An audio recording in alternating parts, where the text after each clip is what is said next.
Well, those who wanted No Time to Die released on streaming are being oddly quiet right now. So, after a near 6 year wait and including a 17-month delay, No Time to Die is finally here. So, how is it? Well, here are my initial thoughts. I'll be dividing this video into a spoiler-free section and a spoiler-filled section, so the time code for when the spoiler-filled section should be appearing on your screen right now. I've only seen No Time to Die once so far, but I have a very good first impression, to put it that way at least. It is by far the longest Bond film, and one of my initial concerns was pacing, and while there are a few instances where the pacing might be a little bit iffy, it is, bear in mind I've only seen it once, it was a very well-paced film. Daniel Craig is fantastic in what is his final Bond film.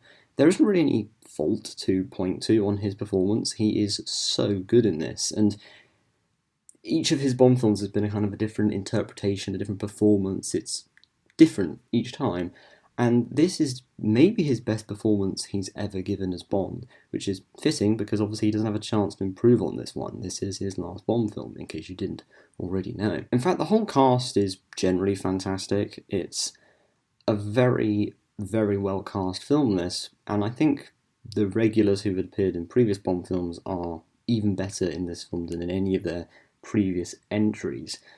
There isn't really a performance that sticks out for the wrong reasons. Everyone is pitch perfect, as far as you can see at least. I certainly wouldn't call this film lacking in ambition. The scope and scale is really wide and vast. It's a globe-trotting affair, and that is fitting because it's a Bond film, and one of the things we like about Bond films is the travel, the different countries Bond visits. And it feels like we're with Bond on this journey throughout this film, and that is really kind of something I think they tried to do with Spectre, but they've done so much better here. Rami Malek is a very effective villain, though he had a surprisingly less amount of screen time than I expected, though he is a very, very good on-screen presence and a proper foil to Bond. I'd argue that with this Bond film, they've pretty much thrown everything and the kitchen sink at it. There is a lot of humour, there's a lot of action, there's a lot of real drama in this film, and I think if you don't like the Craig era, you probably won't like No Time to Die because it's just got all the things that you just don't gel with. It's not what you're looking for in a Bond film, but I think if you really connect with the Craig era, this film will work for you. Personally, it's really hard for me to judge this film so far. I did enjoy it, but I've only seen it once, and to really see where a film ranks alongside the others, you probably have to see it at least 2 or 3 more times to really see where it sits alongside the others. And I do obviously intend to see it at least once more in the cinema. It's certainly an entertaining film, I'll put it that way.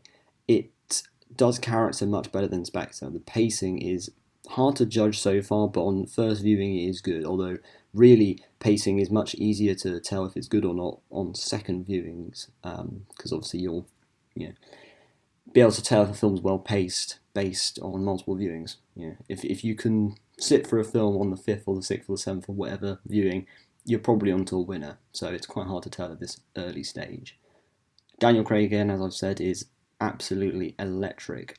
I'm finding it quite hard to talk about No Time to Die at the moment on a spoiler-free, so I think at the moment I'm probably going to move now onto the spoiler-filled segment. So this is now spoiler-filled. You have all been warned. The decision to kill off Felix Leiter was I think, a good decision actually. It added real stakes and drama to the proceedings, and when Bond gets his revenge for that, it's such a perfect moment. That is a moment people are going to look back on the Craig era as one of the absolute best moments. I think you could almost call it Fleming-esque. It's fantastic, and there's quite a few moments like that. Blofeld gets killed. That kind of threw me off actually, because I kind of thought Blofeld would not. I just didn't even think about it in that manner. I thought he'd cameo, one scene, bit of exposition, and on to the rest, on to the next scene or whatever. And of course, the really big twist is that James Bond gets killed in this, which I never really thought would happen. However, in hindsight, it does appear quite obvious, because of course in Skyfall M gets killed, so the next biggest character to kill after that would be James Bond himself.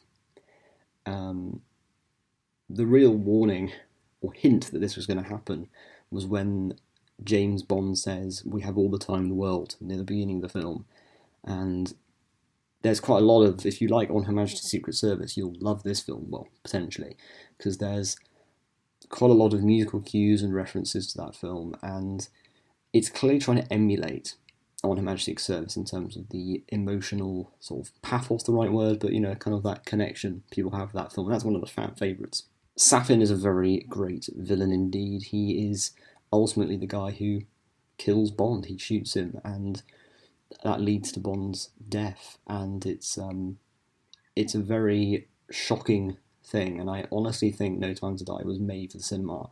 Last year all these people were saying that No Time to Die should be released on streaming. Not everyone, they were a minority. But all those people have gone very quiet all of a sudden because this film was literally made for cinema. That's not to say it's perfect, it's got its problems, but it's certainly a film that is so much more impactful watching it on a massive screen with lots of people in the cinema. I think watching it at home on Netflix or Amazon or wherever wouldn't have that same impact. Dare Say It is really great for Madeline Swan, Charlotte Lynch is great as Nomi. There is not really a weak link character in this film. I'm not going to say No Time to Die is perfect, because there are certainly issues. But there isn't really an issue, again, I've only seen it once, there isn't really an issue that really sticks out as a big problem.